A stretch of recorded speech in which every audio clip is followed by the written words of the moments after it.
We've been out and about on the road, Andy. You said we could never find a venue that scores 95, and we have. We have. Technically.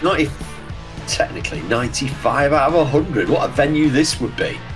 We're playing a little bit of Fantasy Island today, aren't we? We are. I mean, you can tell we spent a lot of time together because we've got our matching mission tops on today, our hoodies. But what we're going to do today, and this is a little bit of a feature, a little bit of an added bonus onto the Rate My Hockey. We've seen your comments, we know you've enjoyed it, and we know you've enjoyed this series. We've loved the series. And what we'd like to do is play a bit of a game. We found the 95 rated venue. We want to know, what do you think would make the perfect venue using the episodes in this series? Now, we have picked out the best rated. We're looking purely statistical. We're going to tell you why these was the places. However, what we want you to do is play along and give us your best venue and your best score, or your best thing based on what you think, your experience of each individual category. We're going to go through the 10 categories like we do for a Rate My Hockey, but we're going to pick out what have done the best in Series 2.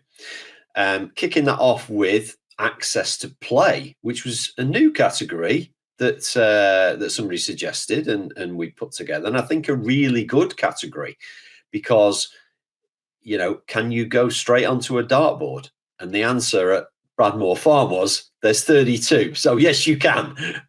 Well, the other thing this review allows us to do right now is it allows us to go through and reevaluate things a little bit. Because when we went to Bradmore Farm, that was the last visit we did. It was the last episode of the series. That, as access to play, was a 10 out of 10, which means if I could go back and review the scores for the other places, I'd probably knock some down by a score where we've maybe give a 10 before. This is a 10.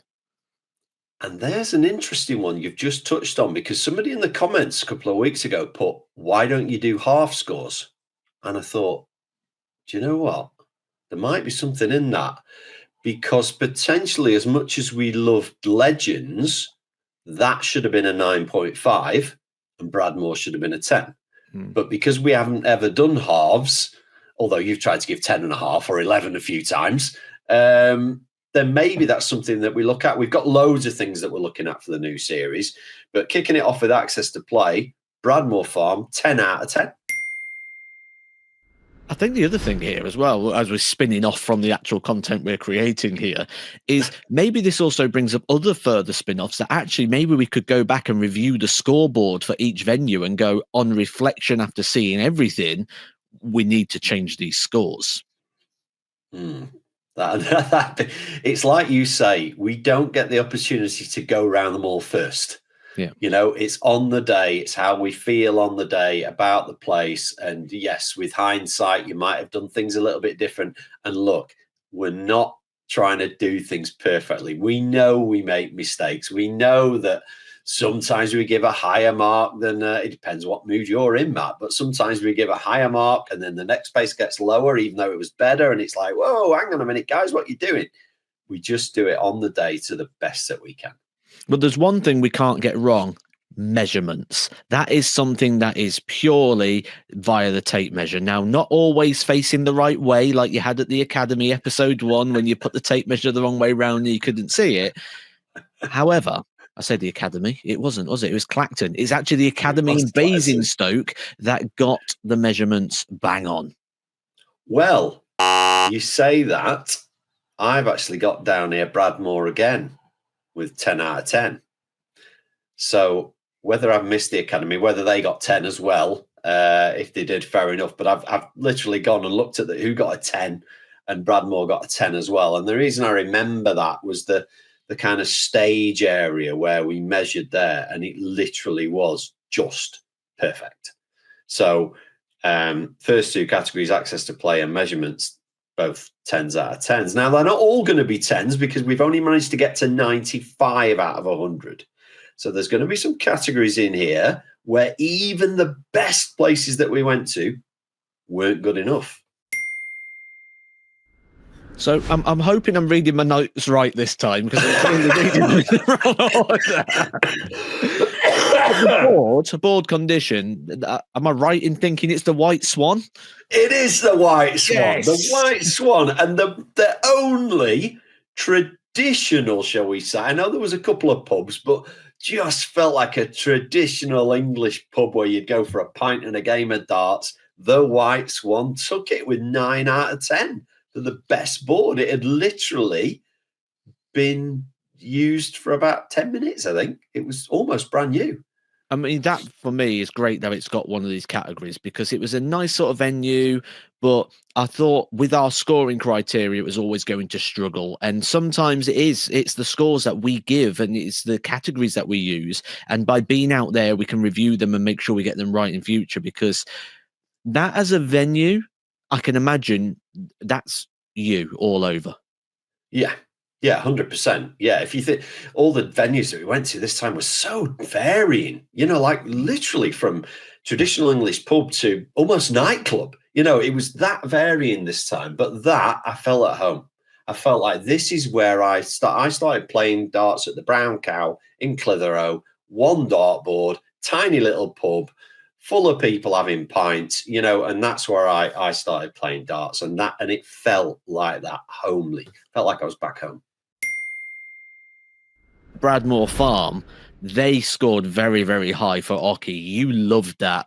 Plenty of width, very wide Oche, a runway all the way down. That just gives you the confidence to be able to get up there and, as you like to do, give it a kick. We expect to raise Oche now, don't we? Minimum raised Oche. It had, definitely, and it had lighting on it, and it felt like, a PDC venue. That board when you. Ambience, Andy. Did it have ambience lighting? No, it didn't. No, it definitely didn't. There was no ambience at Bradmore, I'm afraid. It was far too big for ambience. But yeah, with regards to the Oche, it was perfect. And, we go to places with removable Oches that are great, and there's a reason why I put them. But to have a proper, fixed, built, raised Oche that will never move is the perfection. That there is no 11. That is your 10 out of 10. There's no way. I mean, they'd even had they carpeted it? No, they rubber topped it. I remember. Yes, that's correct. Yeah. That's going beyond, because your darts are bouncing out. They're going to hit rubber. Yeah, brilliant. So yeah, fair play to Bradmore for winning that. I mean, we might not have a category for ambience, but we certainly have one for lighting. Yes, we certainly do. Very good. Clacton, back to the first episode where we talked about some of the amazing things that happened to us that night with the guy in the car playing the guitar, but things that you're just like, wow, this is a way to kick off the series. But the lighting there, 10 out of 10. Lights on the board, extra lights on the board, lights above the Oche, ambience lighting. It was a 10 out of 10, wasn't it? It really was. I loved Clacton. I'd love to go back there as well and see it when the tournament's on, because I think that's when you're going to see it in all its glory. And like I say, ambience lighting in there as well, the blue lights underneath. I think they went above and beyond. It was also interesting, before we link into the next category.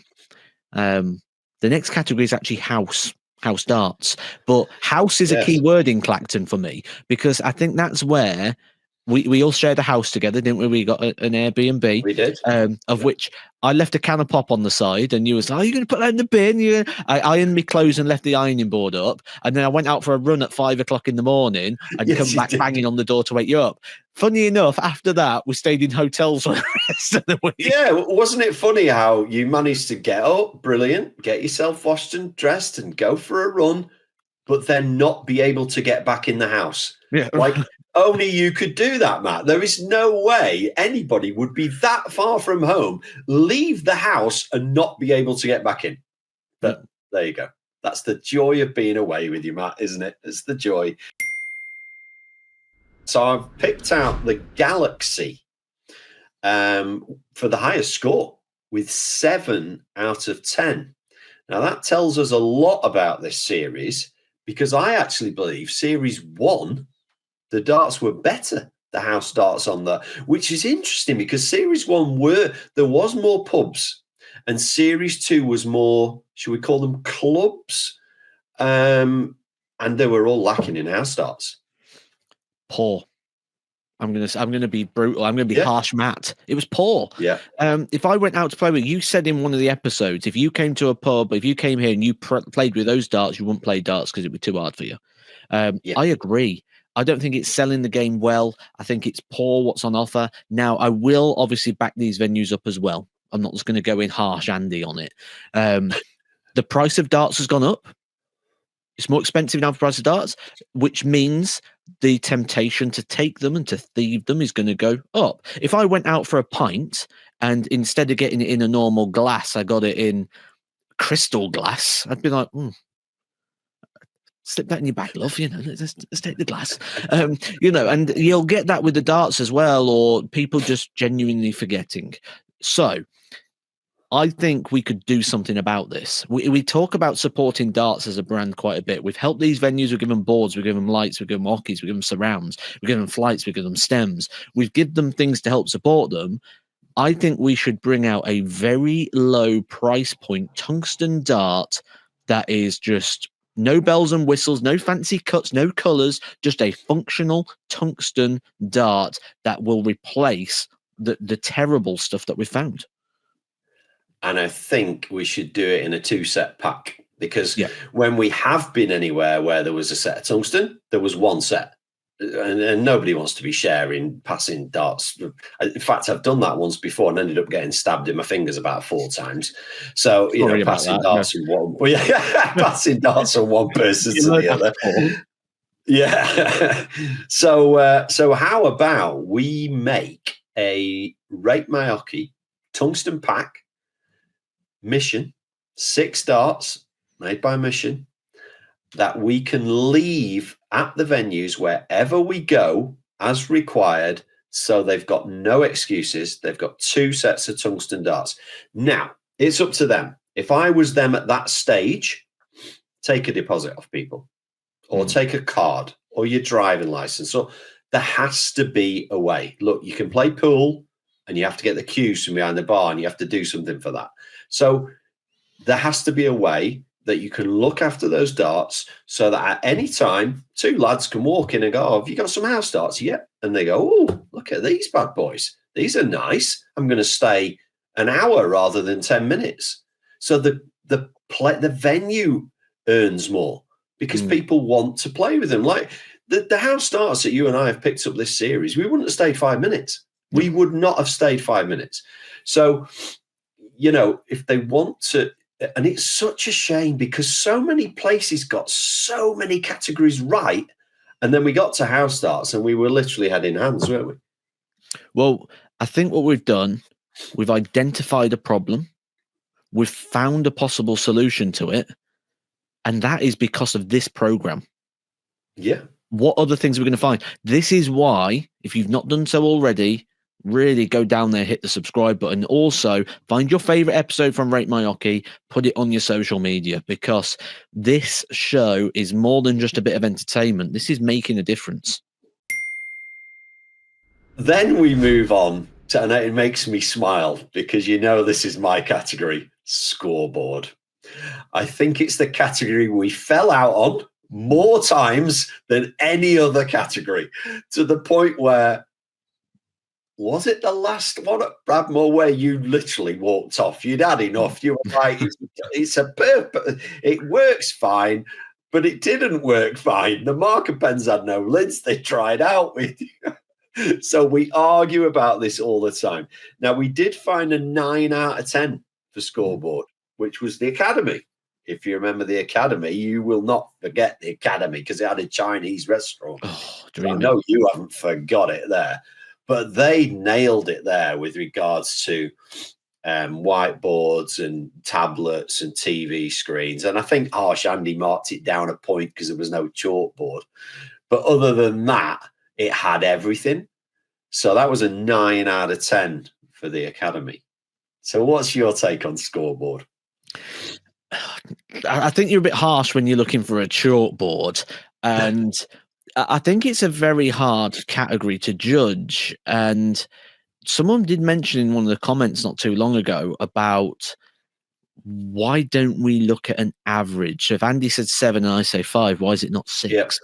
And do you know what? I think this is a category on scoreboard where that may be the case, because you give a 2 and I'm giving a 7.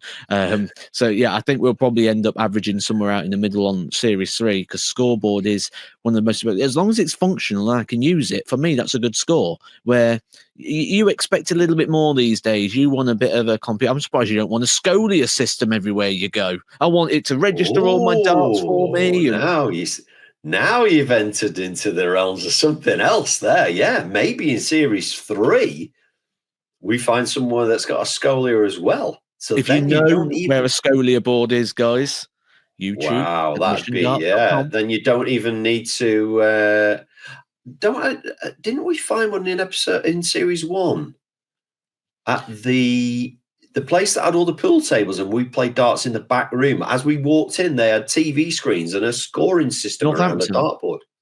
Is that what it was? Yeah, that was a Scolia. That was them fun. No, it wasn't a Scolia, but it was something it was a fun similar, self-registering, self-scoring board. Yeah.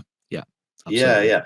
Again, that makes me think of another category, and I don't know whether it's maybe too early for this category.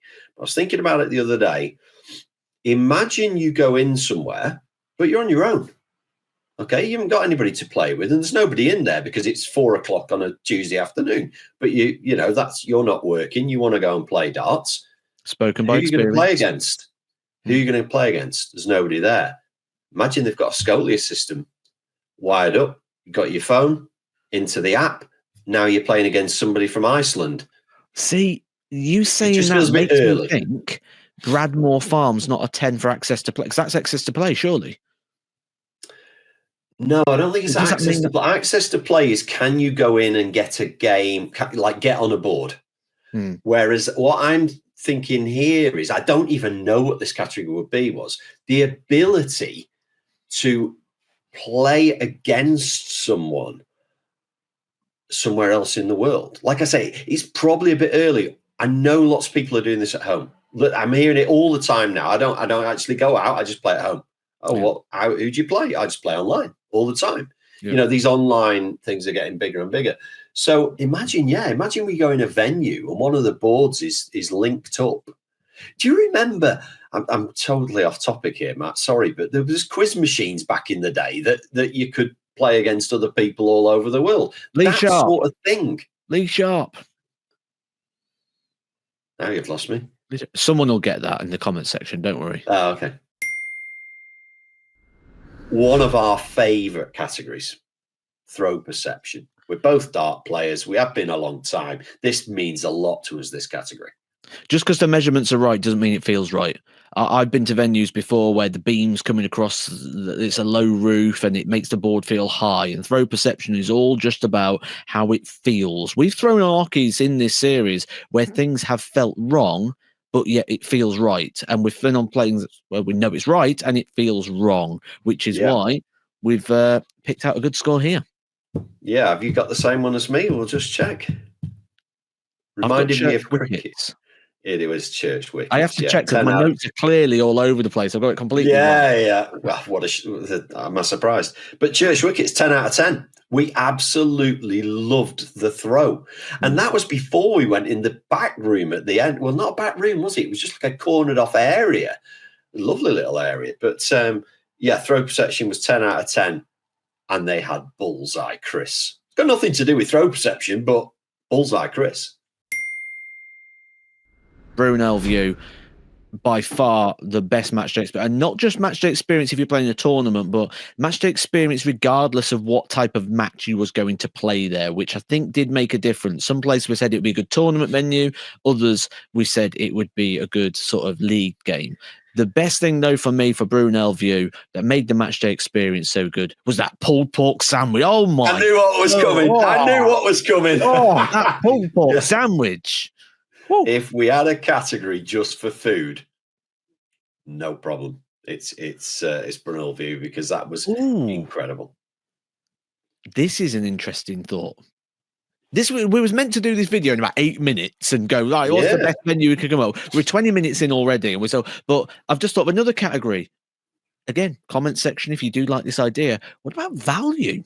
Because we talk about, is the beer good? Is the selection good? But what's the point in having Bullseye crisps if they're a £5 a pack? Oh. What's the point in having a really good pulled pork burger if it's 30 quid? You're onto something there, because you mentioned about one of the venues, we marked it down because you had to pay Galaxy. for a lane. Yeah. So that comes under value. So we should be looking at the price of a pint, the price of food, the price to play, because we're going to see more and more of that. Park? Because we had to do that at Galaxy as well. I think that's a great category. Let us know, guys, what you think, because I think value, that tells people before you go in there, doesn't it? Everybody knows, if I'm going to Aldi, it's pretty good value. You know what to expect. If you go into wherever it is the value good? Yeah, I like that. There's only one winner. There's only one winner. It's Shepwell's. It can't be anything else. It's not Shepwell's. Is it not? What is it? How can it not be Shepwell's? What is it? Bradmore Farm. Shepwell's didn't do food yet, if you remember. Bradmore Farm over Shepwell's? Bradmore Farm, 10 out of 10 for facilities. Toilets amazing, loads of food, massive bar, golf simulator. What was the little food truck outside? I mean, that looks amazing. Ambience, signed players, shirts on the wall. 10 out of 10, Bradmore Farm. However, you've just ruined my last bit, which was going to be honorary mention. Because it didn't win any category, but we have to talk about Shepwell's. We can't not. Do you know our videographer likes to use that sound? Do you know where you start talking, it goes...